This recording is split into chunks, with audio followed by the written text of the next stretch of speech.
Class start करें हम लोग। किसी को कोई डाउट है, कुछ पूछना है पहले के टॉपिक में, किसी क्वेश्चन में? Good afternoon Pratyush, I am fine. चलो एक तुम तो आए, बाकी सब मोबाइल ऑन करके कहीं और दूर बैठे हुए हैं। टॉप लिंक में है, बताइए कुंदन क्या है टॉप लिंक में, बताइए।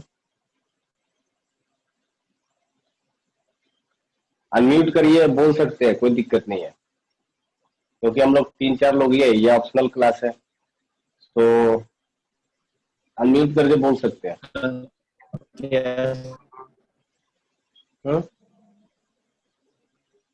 बताइए। लैग कर रहा है, साउंड लैग कर रहा है। हेलो। हाँ हाँ, हेलो। साउंड आपका लैग कर रहा है, आप चाहे तो आप मैसेज भी कर सकते हो, कोई दिक्कत नहीं है।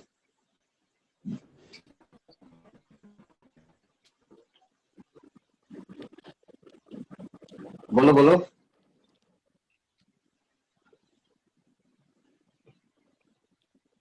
नहीं नहीं, आपका आवाज नहीं आ रहा है, क्लियर नहीं आ रहा है।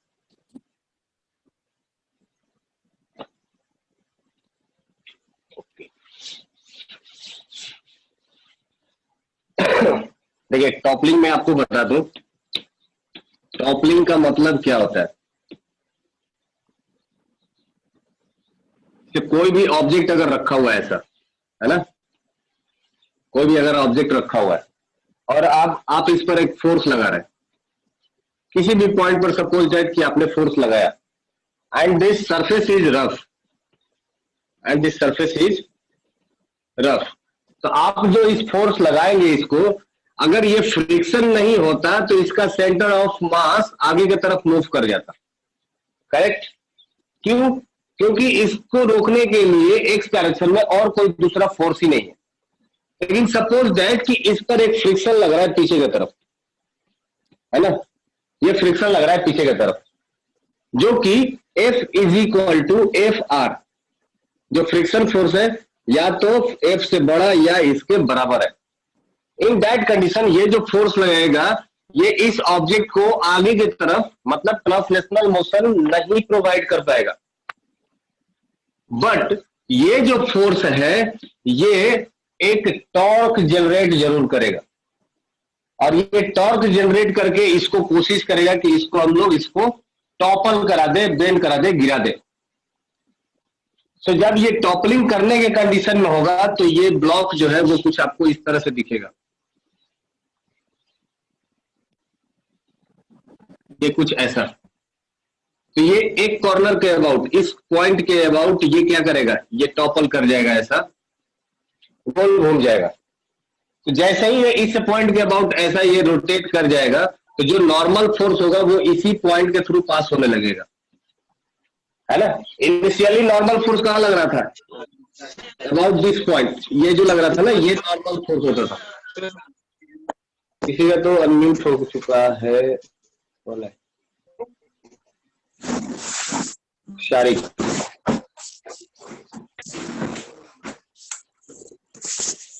एमडी शारिक, म्यूट करिए खुद को।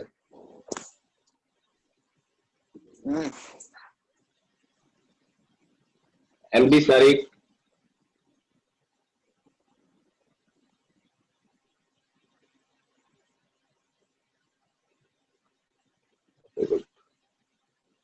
चलिए।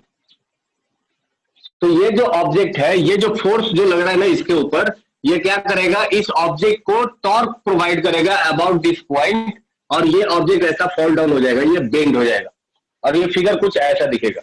सो इनिशियली ये ऑब्जेक्ट का नॉर्मल कुछ ऐसा सरफेस ऑफ कॉन्टेक्ट के परपेंडिकुलर लग रहा होगा, और इसके ऊपर यहां से नीचे की तरफ एक mg फोर्स लग रहा होगा ऐसा। बट लेटर ऑन बाद में ये क्या हो जाएगा, mg फोर्स कहीं इधर लगने लगेगा और normal force point of contact के परपेंडिकुलर डायरेक्शन में ऐसा लगेगा, और एक फोर्स यहां से इधर की तरफ तो लग ही रहा होगा, पहले से जो फोर्स लग रहा था F वो।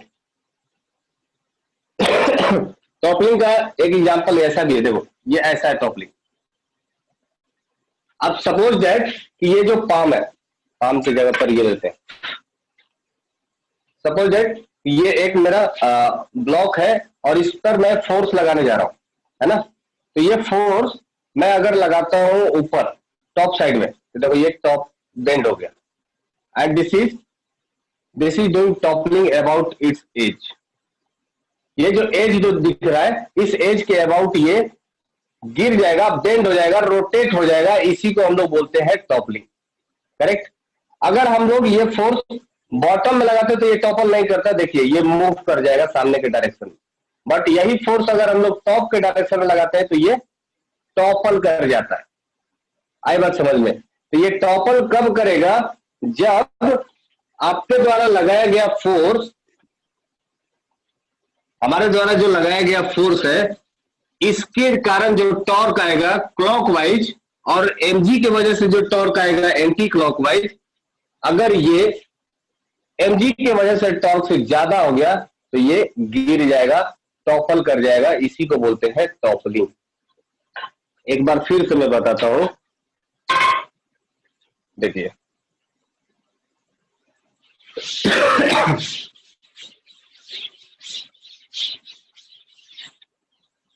देखिए ये एक ब्लॉक हो गया, है ना, और इसका mg फोर्स नीचे की तरफ यहां पर लग रहा होगा और यहीं से एक फोर्स ऊपर की तरफ लग रहा होगा जिसको हम लोग बोलते हैं नॉर्मल फोर्स। और मान लीजिए कि एक फोर्स लग रहा है F जिसका हाइट है यहां से h, करेक्ट। और ये इसका टोटल लेंथ हो गया यहां से L। अब हम लोग जैसे ही इस पर फोर्स लगाएंगे, इस पर एक फ्रिक्शन फोर्स इधर की तरफ लग रहा होगा जो इसके ट्रांसलेशनल मोशन को होल्ड करेगा, इसको मूव करने नहीं देगा ड्यू टू दिस फोर्स। तो ये ब्लॉक क्या करेगा, इस पॉइंट के अबाउट ये टॉपल कर जाएगा, ऐसा रोटेट कर जाएगा। ये आपको ब्लॉक कुछ इस तरह से दिखेगा, ये कुछ इस तरह से, जिस पर अभी भी फोर्स लग रहा है ऐसा F, और ये mg फोर्स लगेगा इधर की तरफ। एक्चुअली ये इसी पॉइंट के थ्रू पास हो रहा है। mg फोर्स कहीं इधर से दिखना चाहिए, ऐसा नॉर्मल फोर्स दिखना चाहिए यहां से। और ये F जो लग रहा है इसका परपेंडिकुलर डिस्टेंस कितना है, F इंटू H। सो इस फोर्स की वजह से इस P पॉइंट के अबाउट एक टॉर्क आ जाएगा, torque about point P, that will be the equal to the F into H, ठीक है। और ये जो mg फोर्स है, mg फोर्स का एक टॉर्क आ जाएगा इस पॉइंट के about, that is torque about point P due to mg is equal to mg into, अगर इसका कुछ विड्थ है W तो W बाई 2, ठीक है। ये तब तक टॉपल नहीं करेगा जब तक कि ये टॉर्क और ये टॉर्क दोनों बराबर हो जाए। क्यों? क्योंकि ये है क्लॉकवाइज और ये होगा एंटी क्लॉकवाइज। तो जब दोनों टॉर्क आपस में बराबर होंगे तब तक ये टॉपलिंग नहीं करेगा। जैसे ही इसके वजह से टॉर्क mg के टॉर्क से ज्यादा हो जाएगा, ये टॉपल कर जाएगा। सो फॉर टॉपलिंग,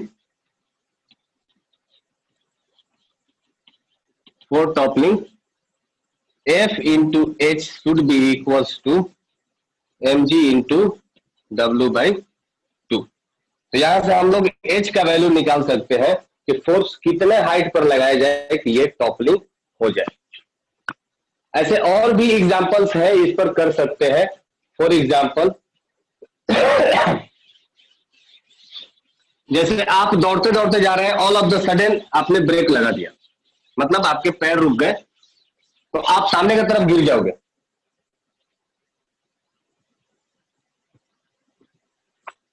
फिर जो क्या लिखे हो, एक ब्लॉक ऐसे खड़ा हो वर्टिकली और एक गिरा हुआ होता है हॉरिजॉन्टली। फिर जो वर्टिकल वाला है तो वो तो टॉपल करता है लेकिन हॉरिजॉन्टल वाला नहीं, ऐसा क्यों? वो ऐसा इसलिए वो ऐसा इसलिए बिकॉज जो आपका ऐसा ब्लॉक रखा गया है ना, आपका कहने का मतलब है कि ये हमने एक ब्लॉक रख दिया जिसका विड्थ है कम, है ना, ये हो गया W1, है ना। और दूसरा जो आपने ब्लॉक रख दिया ऐसा हॉरिजॉन्टल, ऐसा। अब आप बोल रहे हो कि फोर्स हम लोग एक यहां पर लगा रहे हैं, that is let's say this one as H1, और एक फोर्स आप यहां पर लगा रहे हैं, this is H2। Force equally है, फोर्स दोनों में इक्वल लग रहा है ना। अच्छा, ये जो लेंथ है, ये लेंथ है L, और यहां पर ये वाला लेंथ है ये L, करेक्ट, सही है ना प्रत्युष। तो जो आपके हिसाब से जो आपने बोला कि ये टॉपल नहीं करता है, बिकॉज इसलिए नहीं करता है कि जब आप इस पर फोर्स लगाएंगे ये टॉपल किस पॉइंट के अबाउट करेगा, ये किस पॉइंट के अबाउट रोटेट होने की कोशिश करेगा, about this point, point A. इसका मतलब जैसे ही ये टॉपल करने वाला होगा, mg फोर्स यहां पर नीचे की तरफ लग रहा होगा, है ना, और इस फोर्स की वजह से जो टॉर्क लगेगा वो कुछ इस डायरेक्शन में ऐसा आएगा, मतलब ये क्लॉकवाइज, और mg की वजह से एंटी क्लॉकवाइज, मतलब F into H2 is equal to कितना हो जाएगा, mg इंटू L/2, है ना। तो अब आप ही बताइए कि ये mg इंटू L/2 को बैलेंस करने के लिए ये h का वैल्यू ज्यादा रखना पड़ेगा अगर आप फोर्स कम रख रहे हैं। आई बात समझ में या नहीं? मतलब यहां पर mg के वजह से जो टॉर्क होगा वो यहां पर mg की वजह से जो टॉर्क होगा वो उससे ज्यादा होगा। देखो यहां पर जो mg लगेगा वो कितना लगेगा, यहां पर mg इंटू W/2, और यहां पर कितना है mg इंटू L/2। अब आप ही बताओ कि ये W साइज बड़ा है या L बड़ा है, W/2 बड़ा है या L/2 बड़ा है, जिसका विड्थ, ये लेंथ ऑब्वियसली बड़ा हुआ है ना। इसका मतलब ये वाला चीज इससे ग्रेटर है, ये इतने वैल्यू से ये वाला ग्रेटर है, ऑफ कोर्स इट विल।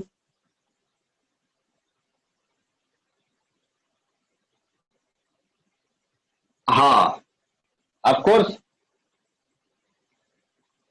तो अब इस फोर्स के वजह से लगने वाला टॉर्क को इतने के बराबर होना पड़ेगा, है ना। ऑफ कोर्स ये टॉर्क ज्यादा चाहिए अपने को इसको टॉपल कराने के लिए, और ऐसा थोड़ी कि ये टॉपल होगा ही नहीं होगा, होगा, बिल्कुल होगा, कभी ना कभी तो होगा ही होगा, है ना। तो जैसे मान लीजिए यहां पर h ना लेकर के मैं इसको मान लेता हूं कि ये है 2L, करेक्ट, और ये है L। इसका मतलब ये जो इसका विड्थ हो जाएगा ये है L, और ये हो जाएगा 2L। अब डायरेक्ट ऐसे ही कर लेते हैं, h हटा देते हैं, तो यहां पर हम इसका वैल्यू ले सकते हैं 2L/3 के बराबर, है ना, और मास m है ही। अब सब कुछ m लेके चलते हैं, इसका भी मास m है, ब्लॉक सेम है, बस उल्टा करके रखा गया। अब बताओ यहां पर इस पॉइंट के अबाउट अगर टॉपल करेगा तो ये जो फोर्स का वैल्यू है F into L is equal to mg into 2L/2 करना पड़ेगा, 2 से 2 cancel, so F is equal to कितना लग जाएगा, यहां से L से L भी कैंसल, mg के बराबर। इसका मतलब अगर 2L/L लेंथ का अगर एक ब्लॉक है, अगर इसको हमको टॉपल कराना है a के बराबर, तो जितना इसका वेट है उतने के बराबर हमें इसका फोर्स लगाना पड़ेगा, कहां पर, टॉप एंड पर, तो ये टॉपल कर जाएगा। यह पॉइंट क्लियर हो गया। अच्छा, उसी ब्लॉक को अगर मैं ऐसा वर्टिकल फॉर्म में लिखता हूं, ऐसा वर्टिकली मैं रख देता हूं इसको, अब बताओ यहां पर जो mg लग रहा होगा ये नीचे की तरफ, तो ये डिस्टेंस कितना हो जाएगा, यहां से यहां तक का डिस्टेंस ये कितना हो जाएगा, that will be the equals to L/2 के बराबर, करेक्ट। तो इस mg की वजह से जो टॉर्क आएगा ये कितना आ जाएगा, केस नंबर 2 की बात कर रहा हूं मैं, ये आ जाएगा mg इंटू L/2, और इस फोर्स की वजह से जो टॉर्क आएगा वो कितना आ जाएगा, F इंटू 2L/3। सो ये देख लो कितना हो जाएगा, L से L कैंसिल आउट कर दो, तो फोर्स इज इक्वल टू हो जाएगा 3mg डिवाइडेड बाई फोर्स। आई बात समझ में? तो यहां पर जो फोर्स था वो कितना था, mg, और ये जो फोर्स है वो कितना है, 3mg/4। ऑफकोर्स mg से छोटा है। और अगर ये टॉप एंड पर लगा दिया, टॉप एंड मतलब हाँ उससे कम ही तो है। टॉप एंड मतलब अगर यहाँ पर 2L/3 की जगह अगर मैं 2L ले लेता, टॉप एंड पर लेता, तो ये कितना हो जाता, 2L। ये सीधे हो जाता कितना, mg/4 के बराबर, है ना। इसका मतलब सीधे इसका कितना, पहले वाले फोर्स का सीधे कितना, 1/4 टाइम्स फोर्स लगेगा इसको गिराने में। तो टॉपलिंग ऑब्वियसली इसके लिए आसान हो जाएगा, इसके लिए मुश्किल हो जाएगा। इसमें फोर्स ज्यादा लगाना पड़ रहा है, इसमें फोर्स कम लगाना पड़ रहा है। आई बात समझ में ना? प्रत्युष क्लियर है क्या? इसको टॉपल कराने के लिए मिनिमम फोर्स अगर चाहिए तो वो mg होगा, और इस ऑब्जेक्ट को टॉपल कराने के लिए मिनिमम फोर्स अगर होगा तो वो क्या होगा, mg/4 के बराबर होगा, है ना। तो इसको टॉपल कराना आसान है। कुंदन पॉइंट क्लियर हो गया आपको? अच्छा, टॉपलिंग में एक क्वेश्चन और बनता है। टॉपलिंग में एक क्वेश्चन और बनता है कि मान लीजिए एक ब्लॉक है ना, और ये कुछ ए एक्सेलरेशन से आगे की तरफ जा रहा है, ए एक्सेलरेशन से आगे की तरफ जा रहा है, correct. All of the sudden यहां पर एक ठोकर लग जाता है ना, एक ठोकर है ऐसा, तो ये ऑल ऑफ द सडन यहां पे ठोकर लग जाता है। सो बताइए ए मिनिमम कितना होगा, ए मिनिमम कितना होना चाहिए so that it will topple.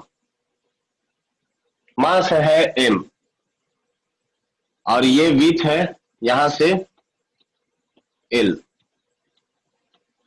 ये हाइट है l, L/L का ब्लॉक है। What should be the a minimum so that this block will topple?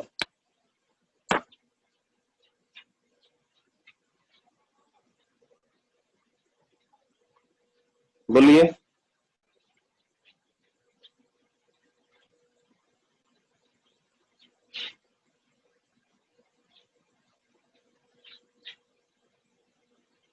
Semi sphere है वो टॉपल नहीं करेगा, अभी स्फीयर है वो भी टॉपल नहीं करेगा। सेमी स्फीयर क्यों नहीं टॉपल कर सकता है, ऐसा रखा हुआ है, यही ना। तो इस पर फोर्स लगाते जाइए। ये मैक्सिमम हाइट कितना है, r, और इसको टॉपल कराना होगा इस पॉइंट के अबाउट। इसका mg फोर्स यहां पर नीचे लगेगा जो कि r के बराबर होगा, और अगर मैक्सिमम पॉइंट पर फोर्स लगा रहे हैं आप यहां पर F, तो F into R should be equal to mg into R. मतलब F is equal to mg हो जाएगा, तो इसको भी ये टॉपल करा देगा, क्या दिक्कत है। कुंदन इसका आंसर आ गया। प्रत्युष ये पहले सॉल्व करो ना भाई साहब। कुंदन का आंसर आ गया L/2। क्या कर रहे होंगे, अगर ये बॉडी एक्सेलरेट कर रहा है इसका मतलब इस पर जो फोर्स लगेगा वो कितना लग जाएगा, F is equal to mass into acceleration ma के बराबर। और ये फोर्स कहां लग रहा होगा, इसके सेंटर ऑफ मास के अबाउट। दैट मीन्स इस फोर्स की वजह से जो टॉर्क आएगा अबाउट a वो कितना हो जाएगा, F इंटू L/2 के बराबर। अगर इसको टॉपलिंग कराना है तो ये मिनिमम कितने के बराबर होना चाहिए, mg इंटू L/2 के बराबर, है ना। सो L/2 कैंसिल आउट हो जाएगा। F इज इक्वल टू कितना है, m into a is equal to m into g mass mass cancel, A is equal to G के बराबर। हाँ, हो गया। अच्छा, ये जो नॉर्मल है, नॉर्मल के वजह से टॉर्क जीरो हो जाएगा। क्यों? क्योंकि जैसे ही ये टॉपल करने वाला होगा, ये जैसे ही ये सरफेस ऊपर उठेगा, सारा का सारा नॉर्मल आ जाएगा इस कॉर्नर पर। नॉर्मल फोर्स यहां लगेगा, और जो फ्रिक्शन फोर्स जो लगता है वो भी कहां लगेगा? इसी पॉइंट के अबाउट लगेगा फ्रिक्शन फोर्स भी। तो इस पॉइंट के अबाउट अगर हम टॉर्क लेते हैं तो इस नॉर्मल एंड फ्रिक्शन की वजह से टॉर्क हो जाता है जीरो। तो बचेगा क्या? सिर्फ ये फोर्स और ये फोर्स की वजह से। टॉपलिंग क्लियर है क्या? टॉपलिंग सबको क्लियर हो गया? कुंदन क्लियर है? ये कुंदन क्लियर हो गया?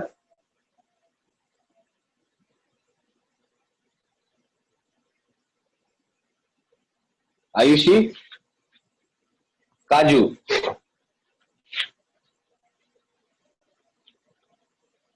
क्लियर है? आगे बढ़े। इंक्लाइंड वाला बताया था, देखो ये इंक्लाइंड हो गया सरफेस, है ना? तो इंक्लाइंड में क्या होगा? जैसे मान लीजिए ये थीटा है, कोई आपका ब्लॉक रखा गया ऐसा, है ना? तो हमें फाइंड आउट करना है थीटा। अगर इसका मास है m, तो इनका मिनिमम कितना एंगल हो जाएगा थीटा, सो डेट कि ये टॉपल कर दे। तो ये टॉपल किसके अबाउट करेगा? पॉइंट ए, इसके अबाउट, है ना? इसका मतलब जो भी फ्रिक्शन होगा वो भी इसी पॉइंट के अबाउट पास हो रहा होगा, और जो नॉर्मल होगा वो भी यहीं से पास होगा।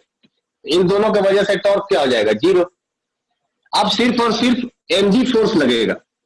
तो mg का दो कंपोनेंट आ जाएगा, एक along this mg sin theta, और एक इसके परपेंडिकुलर आ जाएगा किधर? mg cos theta. होगा ना? अब इसका मान लीजिए कि विड्थ है a, हाइट है b, कुछ ऐसा। अगर इसको हमें टॉपल कराना है तो mg sin थीटा की वजह से जो टॉर्क है अबाउट पॉइंट ए, और mg cos थीटा की वजह से जो टॉर्क है अबाउट पॉइंट ए, ये दोनों बराबर होना चाहिए, है ना? तो कर लेते हैं दोनों को बराबर। mg sin theta, mg sin theta into b by two is equal to mg cos theta, mg cos theta into a by two, है ना? यही है लिमिटिंग कंडीशन। अब इसमें से दोनों में से कोई एक ज्यादा हो गया तो काम हो जाएगा अपना। अगर mg sin theta into B by two, अगर इसका वैल्यू इससे ज्यादा हो गया तो टॉपल हो जाएगा, और mg cos theta into A by two, अगर इसका वैल्यू इससे ज्यादा हो गया तो ये टॉपल नहीं करेगा। तो ये है लिमिटिंग कंडीशन। यहीं से दोनों डिसाइड किया जा सकता है कि कब ये टॉपल कर सकता है, कब ये टॉपल नहीं करेगा। ये पॉइंट क्लियर है क्या?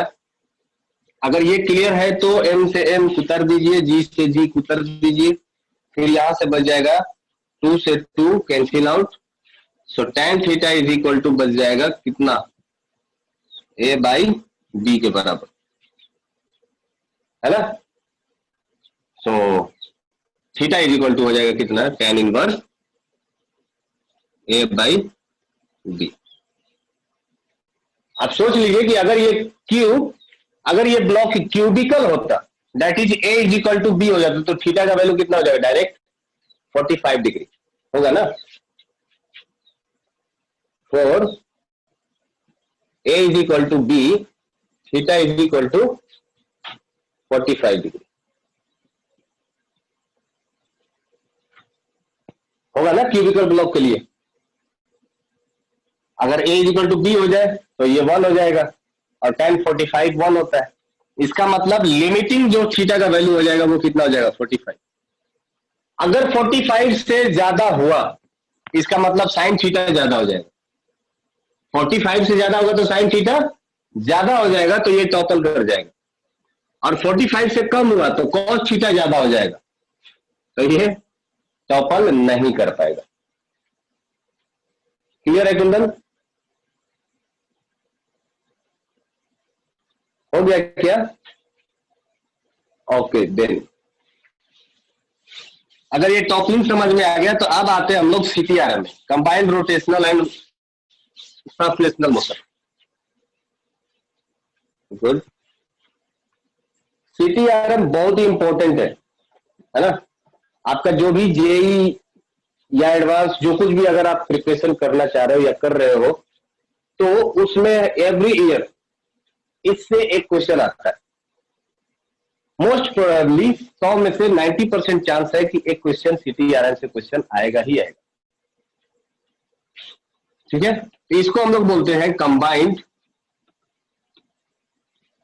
कंबाइंड ट्रांसलेशनल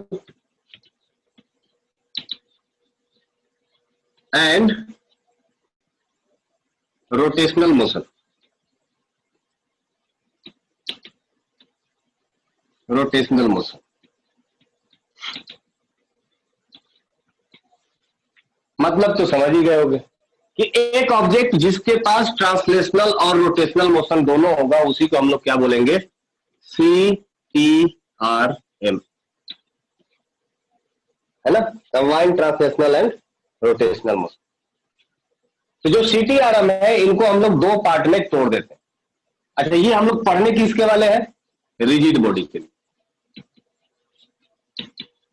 रिजिड बॉडी, अगर बॉडी रिजिड है इसका मतलब ये मल्टीपल पार्टिकल सिस्टम हो गया, मतलब एक पार्टिकल पॉइंट ऑब्जेक्ट तो नहीं है, ये बहुत सारे पार्टिकल, छोटे छोटे पार्टिकल की वजह से मिल करके बने होंगे, तभी तो हम लोग इसको बोलते हैं रिजिड बॉडी, है ना, या system of particle, dynamics of system of particle. तो हम लोग रिजिड बॉडी के combined translational and rotational motion पढ़ रहे हैं। अब अगर इसे मान लीजिए कि कोई एक ब्लॉक है, अगर ये ट्रांसलेशनल मोशन कर रहा है v वेलोसिटी से, तो इसका मतलब क्या हो गया कि इस ब्लॉक का हर एक एटम, जो भी इसके मॉलिक्यूल्स है, हर एक पार्टिकल, ये सब के सब v वेलोसिटी से ही मूव करेंगे, सब के सब v वेलोसिटी से मूव करेंगे, सारे के सारे। अब बोलेंगे जरूरी है क्या, जरूरी है। अगर सारे के सारे v वेलोसिटी से मूव नहीं करेंगे तो कुछ एटम पीछे छूट जाएंगे, फिर ये धीरे धीरे चलते चलते ये अपने आप से पीछे से कभी किसी का डब्बा निकल जाएगा, फिर पहिया छूट जाएगा पीछे, फिर पीछे से डिक्की निकल जाएगा। ऐसा हो नहीं सकता ना। अगर एक कार साथ में चल रही है तो कार के हर एक पार्टिकल v वेलोसिटी से आगे चल रहा होगा, अदरवाइज बोनट उखाड़ के पीछे चला जाएगा, चक्का निकल के बाहर चला जाएगा, गेट निकल के दूसरी जगह चला जाएगा, है ना। तो अगर ये ट्रांसलेशनल मोशन है तो रिजिड बॉडी के हर एक पार्टिकल को भी सेम वेलोसिटी एक्वायर करना पड़ेगा, अदरवाइज दो बॉडी में अगर सेम वेलोसिटी नहीं होगा तो दोनों डिसइंटीग्रेट हो जाएंगे, दोनों टूट जाएगा, अलग अलग हो जाएगा। जैसे ये एक चौक है, अभी पूरा का पूरा चौक ऐसे आगे की तरफ जा रहा है, इसका मतलब इसके हर एक पार्टिकल, हर एक 10 v वेलोसिटी से आगे की तरफ जा रहा है। जैसे ही इन दोनों के बीच में वेलोसिटी का डिफरेंस होगा तो ये इन दोनों के बीच में सेपरेशन हो जाएगा। देखो, दो अलग अलग चौक ऐसे ऐसे सेपरेट हो जाएंगे। सिमिलरली अगर हमें रोटेशनल मोशन कराना है, अगर हमें रोटेशनल मोशन कराना है तो हर एक पार्टिकल का, रिजिड बॉडी के हर एक पार्टिकल का एक फिक्स्ड पॉइंट के अबाउट उसका ओमेगा कांस्टेंट होना चाहिए, है ना। हर एक पार्टिकल का एंगुलर वेलोसिटी कांस्टेंट होना चाहिए, वो सेम होना चाहिए। तो सारे के सारे पार्टिकल क्या करेंगे, ओमेगा से इसके अबाउट, इस पॉइंट के अबाउट ये रोटेट करेंगे, चक्कर लगाएंगे। इसको हम लोग बोलते हैं प्योर रोटेशनल मोशन, और इसको हम लोग क्या बोलेंगे, प्योर ट्रांसलेशनल। ये हो जाएगा प्योर ट्रांसलेशनल और ये हो जाएगा प्योर रोटेशनल। और इन अगर दोनों मोशन को ऐड कर दिया जाए तो इसी को हम लोग बोलते हैं सीटीआरएम। तो सीटीआरएम को समझने के लिए हम लोग सिंपल एग्जांपल इस्तेमाल करेंगे और वो है व्हील।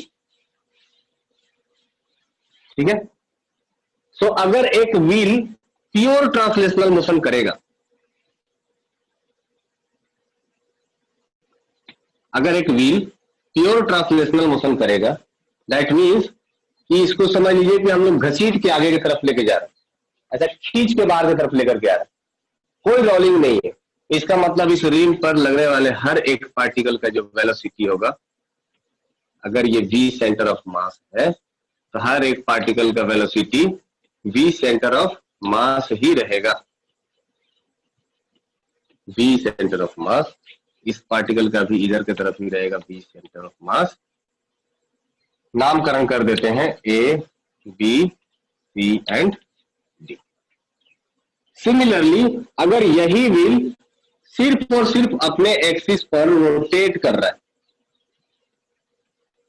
तो हर एक पार्टिकल का इसके पास एंगुलर वेलोसिटी क्या होगा, ओमेगा के बराबर, about this axis centre of mass. This is centre of मास, मतलब हर एक पार्टिकल के पास जो टेंजेंशियल वेलोसिटी होगा ये किधर की तरफ आ जाएगा, ओमेगा इंटू आर, नीचे की तरफ। इस पॉइंट पर किधर आ जाएगा, along the direction of rotation, omega into R. इस पॉइंट पर किधर आ जाएगा, ओमेगा इंटू आर पीछे की तरफ, और इस पॉइंट पर हो जाएगा ओमेगा इंटू आर ऊपर की तरफ। तो ये हो गया प्योर ट्रांसलेशनल और ये हो जाएगा प्योर रोटेशनल। और इन दोनों को अगर जोड़ दिया जाए तो वो जो बनेगा इसी को हम लोग क्या बोलेंगे, combined rotational plus translational. That means कि अगर ध्यान से देखिए कि अगर इसका नामकरण क्या था, ए, बी, सी और डी, सो ए पॉइंट के बाद दो तरह का वेलोसिटी हो जाएगा। कौन कौन सा, एक तो हो जाएगा जो इनिशियली इसके पास ट्रांसलेशनल VCM था plus omega into R, correct. Second, B point पर एक तो पहले से VCM ट्रांसलेशनल मोशन था और एक आ जाएगा perpendicular, that is omega into R. ये बी पॉइंट है, ये ए पॉइंट है। सिमिलरली सी पॉइंट पर एक वेलोसिटी इधर की तरफ आ जाएगा V सेंटर ऑफ मास और एक आ जाएगा पीछे की तरफ जिसको हम लोग बोलेंगे ओमेगा इंटू आर। ये सी पॉइंट की कहानी है। And then about D point एक आ जाएगा V सेंटर ऑफ मास और एक ऊपर की तरफ चला जाएगा ओमेगा इंटू। मतलब क्या होगा कि हर एक पॉइंट के पास दो दो वेलोसिटी होंगे, एक रोटेशन की वजह से और एक ट्रांसलेशन की वजह से। रोटेशन की वजह से जो होगा वो होगा ओमेगा इंटू आर और जो ट्रांसलेशन की वजह से होगा वो सबके वजह से क्या हो जाएगा, V सेंटर ऑफ मास के बराबर। जो सेंटर ऑफ मास का लीनियर वेलोसिटी होगा वही। अब चूंकि वेलोसिटी क्या है, एक वेक्टर क्वांटिटी है, सो रिजल्टेंट वेक्टर क्या हो जाएगा, इन दोनों के बीच में कहीं रिजल्टेंट वेक्टर होगा, इन दोनों के बीच में रिजल्टेंट वेक्टर होगा, है ना। तो हर एक पॉइंट के पास जो वेलोसिटी होगा वो कुछ ऐसा होगा। अगर ए पॉइंट की हम लोग वेलोसिटी की बात करें तो वो क्या हो जाएगा, V centre of mass plus omega R. C point के सेंटर ऑफ वेलोसिटी की बात करो तो वो हो जाएगा V centre of mass minus omega R, correct. इसी को हम लोग बोलते हैं combined rotational and translational motion. तो ये हो गया, ये जो फिगर हो गया इसी को हम लोग बोलेंगे CTRM। अगर ये क्लियर हो गया होगा तो मैं इसको रोटेट कर रहा हूं। किसी को कोई डाउट है, यहां तक समझने में कोई दिक्कत?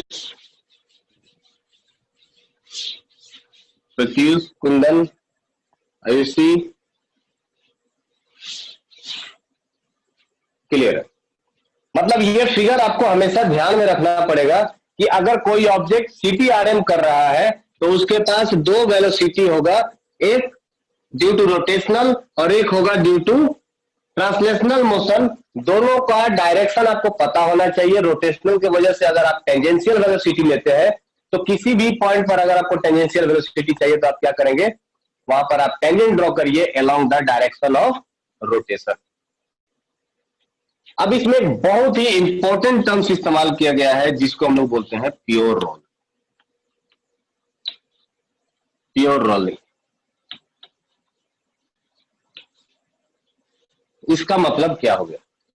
प्योर रोलिंग का मतलब क्या हो गया? प्योर रोलिंग का मतलब ये हो जाता है, इसके लिए एक कंडीशन है। वो कंडीशन क्या है कि ये जो पॉइंट ऑफ कांटेक्ट है सी, जो इस सरफेस के साथ कांटेक्ट में है, जो इस सरफेस के साथ कांटेक्ट में है, then the velocity of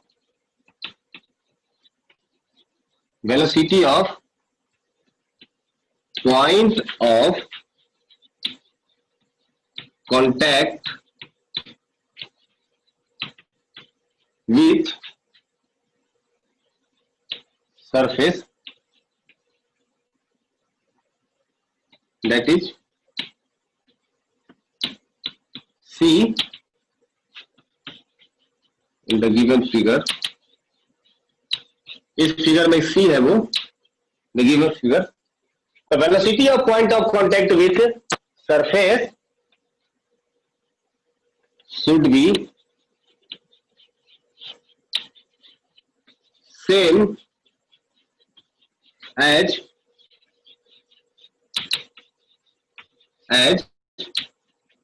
velocity of surface। या सिंपल शब्दों में कहें, एक लाइन में इसको कहूं, और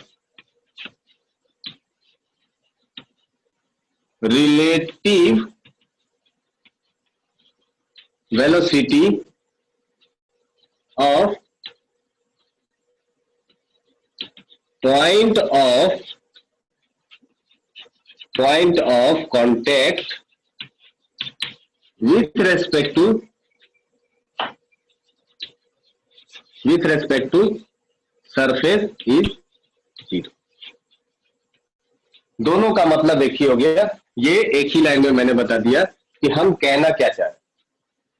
जिस भी सरफेस के ऊपर आप सीटीआरएम करना चाह रहे हो, उसके साथ इस व्हील का जो पॉइंट ऑफ कांटेक्ट है, इस केस में ये पॉइंट ऑफ कांटेक्ट का नाम सी है, तो जो सी पॉइंट है, सी पॉइंट का रिलेटिव वेलोसिटी इस सरफेस के वेलोसिटी के रेस्पेक्ट में 0 होना चाहिए। या साफ साफ शब्दों में कहें कि इस पॉइंट का वेलोसिटी जो सरफेस का वेलोसिटी है उसके बराबर होना चाहिए। खत्म बात। ये पॉइंट क्लियर है क्या? ये बहुत इंपॉर्टेंट पॉइंट है।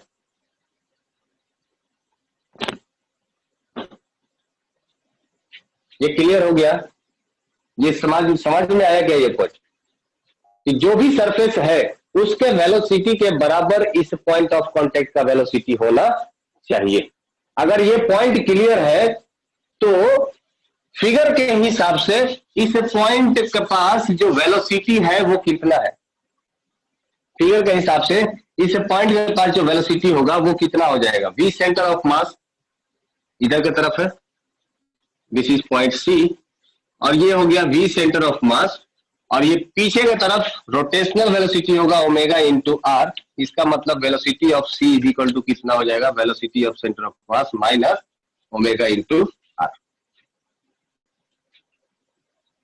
If C is in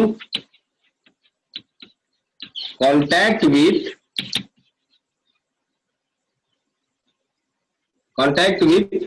a surface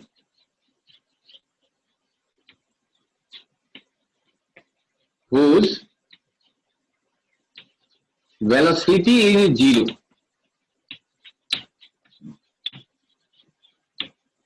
ये व्हील ऐसे सरफेस पर चल रहा है जिसका वेलोसिटी 0 है, then v centre of mass minus omega R is equal to 0, और v centre of mass is equal to omega R. This is the condition for pure rolling.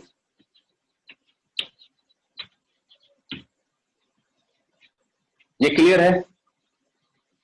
ये बहुत इंपॉर्टेंट पॉइंट है कि एक ऑब्जेक्ट का अगर centre of मास का velocity omega R के बराबर हो गया, ओमेगा इंटू आर के बराबर हो गया, तो समझ लेना कि ये ऑब्जेक्ट प्योर रोलिंग करेगा। ओके,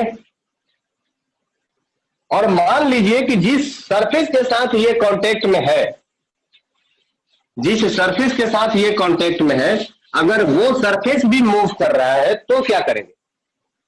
लेट सपोज कि ये जो अगर व्हील है ये एक ऐसे सरफेस के ऊपर रखा हुआ है, मान लीजिए वो ट्रेड व्हील है जिसका वेलोसिटी है u, और ये जो वेलोसिटी है ये भी कितना है v, और ये रोटेट कर रहा है ओमेगा से। इसका मतलब ये जो पॉइंट ऑफ कांटेक्ट जो है ये c, इस पॉइंट ऑफ कांटेक्ट का वेलोसिटी कितना हो जाएगा? c का वेलोसिटी हो जाएगा v, और पीछे की तरफ हो जाएगा omega into r, that will be the velocity of point c is equal to हो जाएगा v माइनस ओमेगा r। और ये वेलोसिटी ऑफ c कितने के बराबर होना चाहिए? u के बराबर होना चाहिए। तो vc is equal to u is equal to v minus omega r। ठीक है, so v is equal to कितना हो जाएगा? u प्लस ओमेगा r के बराबर।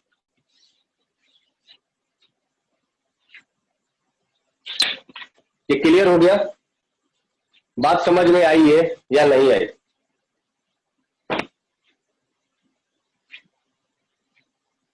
ये पॉइंट क्लियर है ना? Okay Kundan, good. चलिए, इस पर एक छोटा सा एग्जांपल है, इसे एग्जांपल आप करिए। मान लीजिए कि ये एक व्हील है और ये 12 मीटर पर सेकंड के स्पीड से चल रहा है, ये 10 मीटर पर सेकंड के स्पीड से चल रहा है ना, और ओमेगा से रोटेट कर रहा है। तो find value of omega for which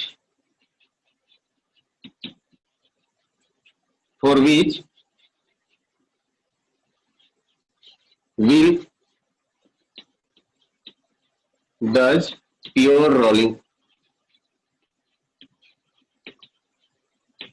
अगर इसका रेडियस मान लीजिए 2 मीटर है, तो ओमेगा का वैल्यू फाइंड आउट करिए जिसके लिए ये व्हील प्योर रोलिंग करेगा।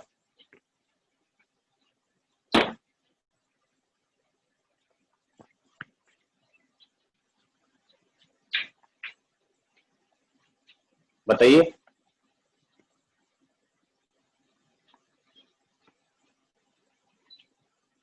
कर सकते हैं क्या प्रत्युष? शारिक, प्रत्युष?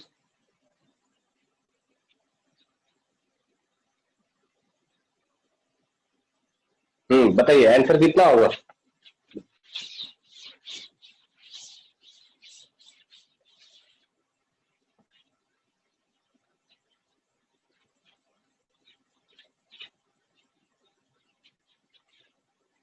कितना आएगा आंसर इसका?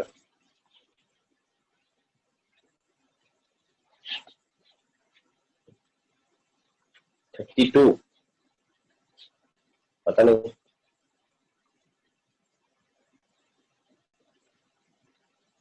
-1 मीटर पर सेकेंड आ रहा है। ओमेगा पूछा है कुंदन, ओमेगा, और ओमेगा रेडियन पर सेकंड में आता है।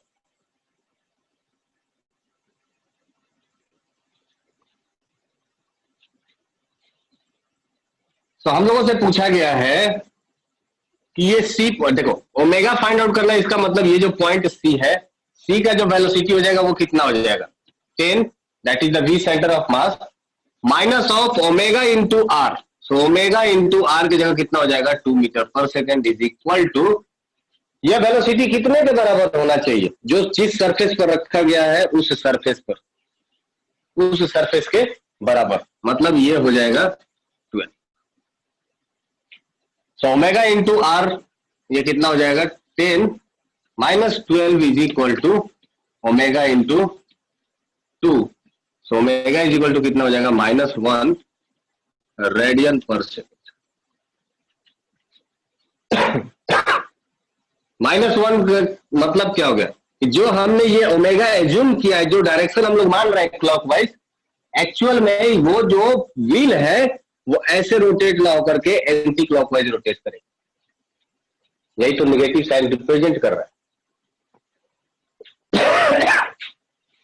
ठीक है, चलिए ये एक टाइप हो गया।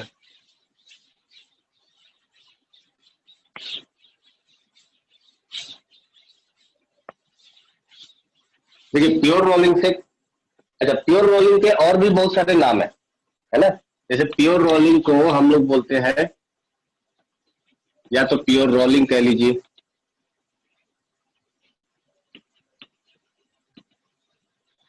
रोलिंग विदाउट स्लाइडिंग कहिए, एक ही बात है।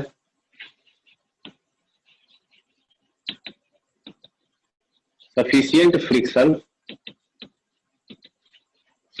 फ्रिक्शन टू स्टॉप स्लाइडिंग कहिए, stop sliding. Rolling without slipping कहिए, विदाउट स्लीपिंग।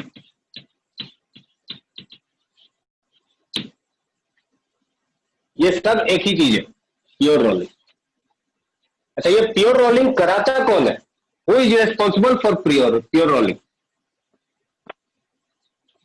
प्योर रोलिंग किसके वजह से होता है? That pure rolling is due to friction, due to friction. अगर फ्रिक्शन नहीं होगा तो प्योर रोलिंग नहीं होगा। भगवान जी हाँ तो ये भगवान जी फ्रिक्शन है। अगर फ्रिक्शन नहीं होगा तो प्योर रोलिंग पॉसिबल नहीं होगा। जैसे मान लीजिए कि अगर रोड पर फ्रिक्शन नहीं होता है ना, तो कोई भी गाड़ी की चक्का प्योर रोलिंग नहीं कर पाता, वो वहीं पर रोटेट करने लगता, प्योर रोलिंग नहीं होता, सिर्फ और सिर्फ रोलिंग होता है ना। तो प्योर रोलिंग के पीछे जो मेन कारण है वो है फ्रिक्शन। फ्रिक्शन ही बैलेंस करता है एंगुलर वेलोसिटी और लीनियर वेलोसिटी को। जैसे फॉर एग्जांपल अगर ये एक ऑब्जेक्ट है, व्हील ही है ऑब्जेक्ट, क्या अगर ये एक रफ सरफेस पर मूव कर रहा है, अगर इसका पास v सेंटर ऑफ मास ज्यादा है और ये इसके पास ओमेगा हो गया, है ना, दैट मीन्स कि इस पॉइंट के पास velocity v centre of mass इधर की तरफ होगा और पीछे की तरफ हो जाएगा कितना, ओमेगा इंटू आर के बराबर। अगर मान लीजिए कि omega R v centre of mass से ज्यादा है, अगर omega R v centre of mass से ज्यादा है, इस केस में क्या हो जाएगा, स्लिपिंग होना स्टार्ट हो जाएगा। ये जो ऑब्जेक्ट होगा ये फास्ट रोटेट होगा देन ये जितना आगे बढ़ेगा। बात आ रही है समझ में या नहीं? ये रोटेट ज्यादा करेगा, आगे कम चलेगा। ये केस कब हो जाता है? जैसे आप साइकिल की पहिया मार रहे हो और साइकिल का जो चक्का है वो किसी कीचड़ में फंसा हुआ है ना, या कोई किसी स्मूथ जगह पर किसी समझो नीचे रेत है और उसके ऊपर अगर आपने पहिया चलाना, उस केस में क्या हो जाएगा, आपका पहिया रोटेट हो जाएगा, आपका जो व्हील है ये रोटेट हो जाएगा, आगे कम चलेगा, रोटेट ज्यादा होगा। क्यों? क्योंकि ओमेगा आर ज्यादा है। ये पॉइंट क्लियर है क्या? इसका मतलब ये पॉइंट के अबाउट स्लीपिंग स्टार्ट हो जाएगा और ये पॉइंट पीछे जाने की कोशिश करेगा, ये पॉइंट पीछे जाने की कोशिश करेगा, तब आएंगे फ्रिक्शन अंकल। और वो क्या करेंगे, इस ये जो पॉइंट जो पीछे जाने की कोशिश कर रहा होगा वहां पर फ्रिक्शन आगे की तरफ लगेगा और इस पॉइंट को पीछे जाने से रोकेगा। इसका मतलब ये जो फ्रिक्शन होगा, इस फ्रिक्शन का एक टॉर्क आएगा अबाउट पॉइंट ओ। ध्यान से सुनिएगा, ये बहुत ही कंसेप्चुअल क्वेश्चन यहां से उठाया जाता है। यह फ्रिक्शन का इस पॉइंट के अबाउट एक टॉर्क आएगा इधर की तरफ एंटी क्लॉकवाइज, और ये टॉर्क क्या करेगा, इस ओमेगा को रिड्यूस करेगा। एट द सेम टाइम ये फ्रिक्शन ये सेंटर ऑफ मास पर एक फोर्स लगाएगा along the direction of velocity, और ये क्या करेगा, वेलोसिटी को इंक्रीज भी करेगा। सो ये फ्रिक्शन दो काम करेगा एक साथ में। पहला, friction will reduce angular velocity, और दूसरा काम क्या करेगा, friction will increase linear velocity. Linear velocity है ना, ये फ्रिक्शन फोर्स किधर लग रहा है, एक्स डायरेक्शन में लग रहा है, along the direction of linear velocity लग रहा है। तो ये फ्रिक्शन फोर्स क्या करेगा, लीनियर वेलोसिटी को बढ़ा देगा और एंगुलर वेलोसिटी को ये रिड्यूस कर देगा, और ये तब तक काम कर ये तब तक प्रोसेस चलेगा जब तक कि omega R V centre of mass के बराबर ना हो जाए। मतलब ऐसे तो फिर ये सर फ्रिक्शन बढ़ाते चला जाएगा, वी सेंटर ऑफ मास बढ़ते बढ़ते अनलिमिटेड हो जाएगा, नहीं ऐसा नहीं है। यह फ्रिक्शन फोर्स तब तक लगते जाएगा सामने की तरफ में जब तक कि V centre of mass omega R के बराबर ना हो जाए, और जैसे ही V centre of mass omega R के बराबर हो जाएगा, इससे पॉइंट का वेलोसिटी क्या हो जाएगा, जीरो, है ना। जब ये पॉइंट का वेलोसिटी जीरो हो जाएगा तो ना ये पॉइंट आगे मूव करेगा ना ये पॉइंट पीछे मूव करेगा। इन दैट केस जो फ्रिक्शन फोर्स होगा वो क्या हो जाएगा, जीरो। एक बहुत ही इंपॉर्टेंट पॉइंट यहां से निकल के आता है, वो क्या है, ड्यूरिंग प्योर रोलिंग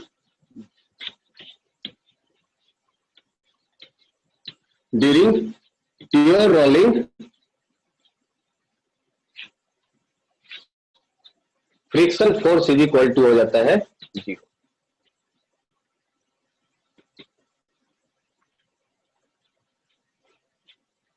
है ना।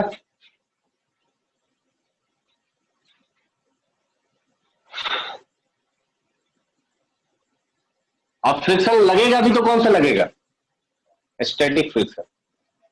अभी कौन सा लग रहा था, static.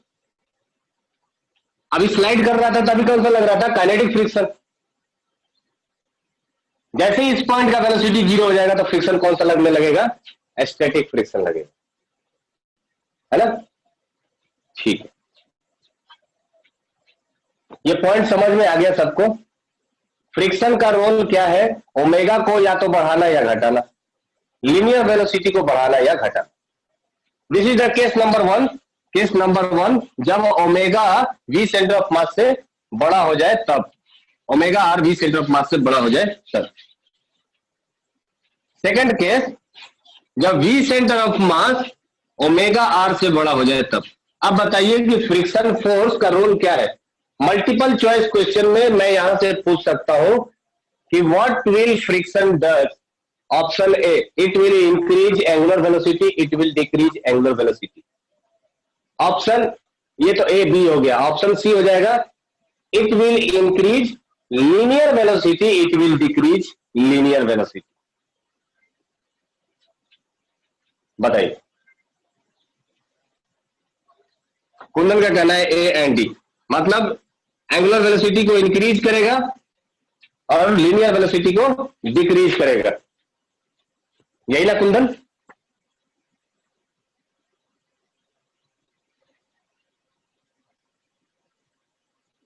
Okay, so what will be the direction of friction, positive X और नेगेटिव एक्स।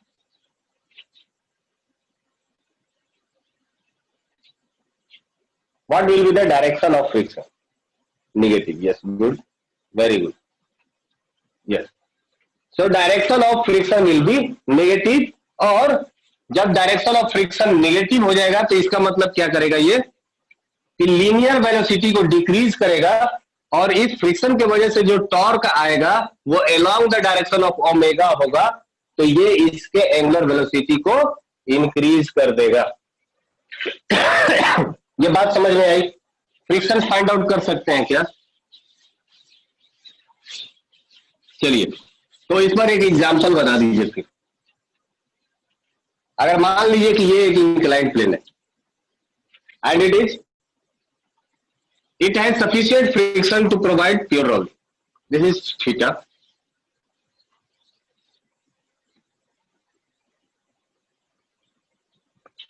ठीक है,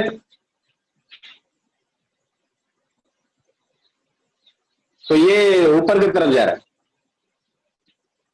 मूविंग विथ वेलोसिटी v। तो बताइए what will be the direction of friction?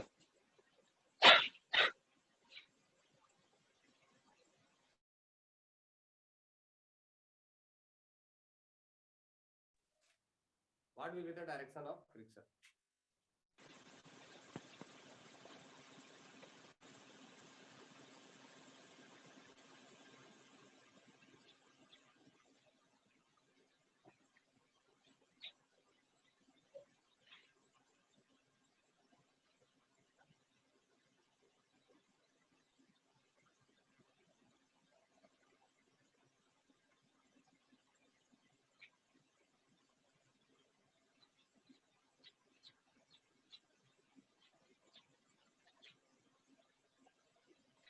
चलिए थोड़ा सा और इसको आसान करते हैं, पहले इससे भी आसान वाला करते हैं। देखिए, इसको उल्टा बना देते हैं। ये ऐसा है और यहां पर एक ब्लॉक है, ब्लॉक में ये डिस्क है ना, और इसको छोड़ दिया जाता है ऊपर से, इसको छोड़ दिया गया, ये क्या होगा? ढूलते ढूलते नीचे की तरफ आएगा, रोटेट होते हुए। What will be the direction of friction? कौन से पॉइंट पर? ऑब्वियसली ये पॉइंट है सी। बताइए,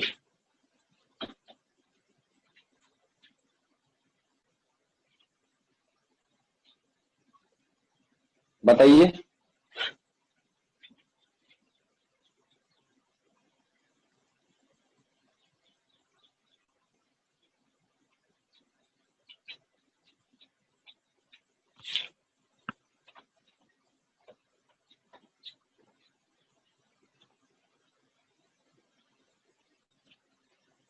बता पाओगे क्या या बताओ?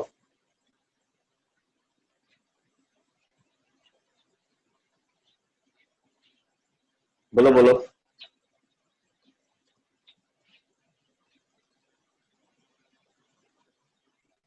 Down along inclined plane. क्यों डाउन? डाउन क्यों?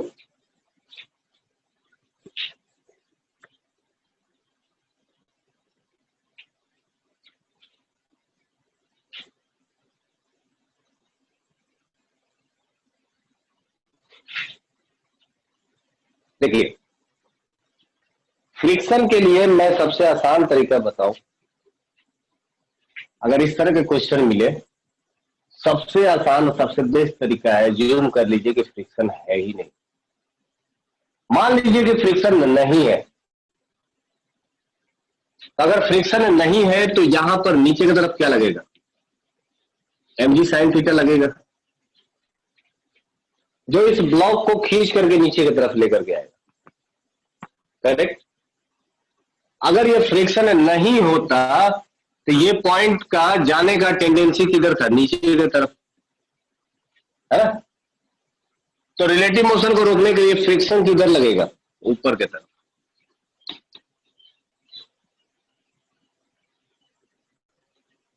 समझ रहे हो कि नहीं मेरी पॉइंट? ये सिर्फ और सिर्फ लीनियर वेलोसिटी है ना, mg sin थीटा क्या करेगा? लीनियर वेलोसिटी प्रोवाइड करेगा। इसको रोटेशनल वेलोसिटी प्रोवाइड कौन करेगा? फ्रिक्शन। बाकी और कौन सा फोर्स है? नॉर्मल फोर्स है। तो नॉर्मल फोर्स तो परपेंडिकुलर फोर्स लगेगा जो कि सेंटर से पास हो जाएगा, इसके वजह से कोई भी टॉर्क नहीं आएगा। इस mg sin थीटा की वजह से कोई भी टॉर्क नहीं आएगा। सो एंगुलर वेलोसिटी आएगा कहां से? एंगुलर वेलोसिटी कौन प्रोवाइड करेगा इसको? सो एंगुलर वेलोसिटी प्रोवाइड करेगा हमें फ्रिक्शन फोर्स। ये बात क्लियर है या नहीं है? अगर इस पर mg sin थीटा नीचे की तरफ लग रहा है, इसका मतलब ये क्या करेगा? ये एंगुलर वेलोसिटी तो प्रोवाइड नहीं करने वाला, यह इसको प्रोवाइड कर देगा लीनियर वेलोसिटी, ट्रांसलेशनल मोशन। तो अगर ये ट्रांसलेशनल मोशन कर रहा है तो इसके पास एंगुलर वेलोसिटी कोई तो प्रोवाइड कर रहा होगा ना कोई फोर्स। तो इसको क्या करना पड़ेगा? फ्रिक्शन को, एंगुलर वेलोसिटी को बढ़ाना पड़ेगा। और ये बढ़ाएगा कब? जब ये ऊपर की तरफ लगेगा तब। अगर नीचे की तरफ लगाओगे तो देखो, इस सेंटर ऑफ मास के अबाउट इसका जो टॉर्क आएगा वो किधर आ जाएगा? Anti clockwise. तो एंटी क्लॉकवाइज बढ़ाने वाला है क्या? वो तो घटाएगा इसके एंगुलर वेलोसिटी को। तो ये एक फ्रिक्शन फोर्स है जो ऊपर की तरफ लगेगा, तभी जाकर के ये इसका एंगुलर वेलोसिटी इंक्रीज हो जाएगा और थोड़ी देर के बाद ये प्योर रोलिंग करना स्टार्ट कर देगा। क्लियर है क्या ये पॉइंट?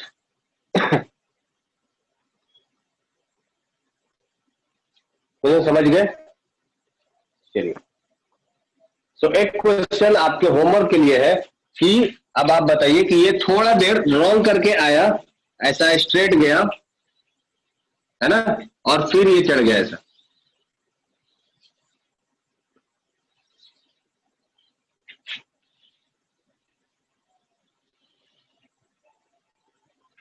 है ना?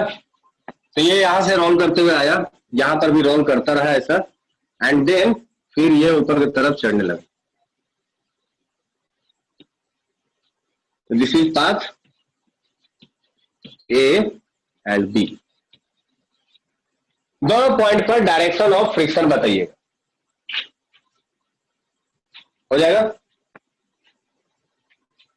दोनों पॉइंट पर डायरेक्शन ऑफ फ्रिक्शन बताना है कि डायरेक्शन ऑफ फ्रिक्शन क्या होगा। कर सकते हैं क्या?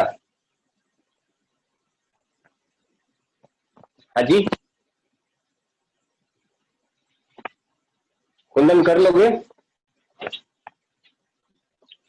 नेक्स्ट लेक्चर में, आज टॉपिक हो गया सीटीआरएम का, ये प्योर रोलिंग केस हम लोग पढ़ रहे हैं। नेक्स्ट लेक्चर में इसका एक्सेलरेशन और कुछ जो इंपॉर्टेंट पॉइंट्स है, कुछ जो इंपॉर्टेंट क्वेश्चंस है इससे रिलेटेड, वो मैं करा दूंगा, and then rotational motion will be over. तो आज की क्लास में कोई डाउट है, कोई प्रॉब्लम, कोई दिक्कत?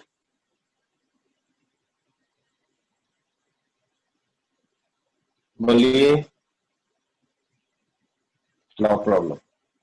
तो मिलते हैं नेक्स्ट क्लास में कुंदन। कोई दिक्कत होगा तो please your message, WhatsApp group में मैसेज कर दीजिए, पूछ लीजिएगा, कॉल कर सकते हैं। ठीक है?